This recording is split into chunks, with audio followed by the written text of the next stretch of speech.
নমস্কার বন্ধুরা, আমি আমার মেয়ে ও পরিবারকে নিয়ে আবার বেরিয়ে পড়েছি বেড়ানোর উদ্দেশ্যে। তো আজ আমরা যাব একটি পাহাড় দেখতে, সেটি হলো গড় পঞ্চকোট। গড় পঞ্চকোট পুরুলিয়ার একটি জায়গা। গড় পঞ্চকোট সত্যি খুব সুন্দর। তো মেয়েকে নিয়ে আমি বেরিয়ে গেছি। রাস্তায় আমাদের গাড়ির মধ্যে গান চলছে, তো আমরা চেষ্টা করলাম একটা রিলস বানিয়ে নিই।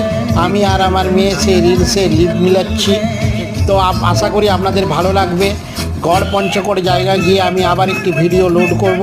আপনারা সঙ্গে থাকুন, পাশে থাকুন এবং আমার চ্যানেলটিকে সাবস্ক্রাইব করে দিন। ভালো ভালো ভিডিও পেতে আমার সঙ্গে থাকুন, আমার পাশে থাকুন। চ্যানেলটি সাবস্ক্রাইব করে দিয়ে আমাকে ফলো করে রাখুন। আমি আবার গড় পঞ্চকোটে গিয়ে আপনাদেরকে অনেক নতুন নতুন ভিডিও শেয়ার করব। আপনারা সঙ্গে থাকবেন, ভিডিওগুলো দেখবেন, খুব ভালো লাগবে। নমস্কার বন্ধুরা।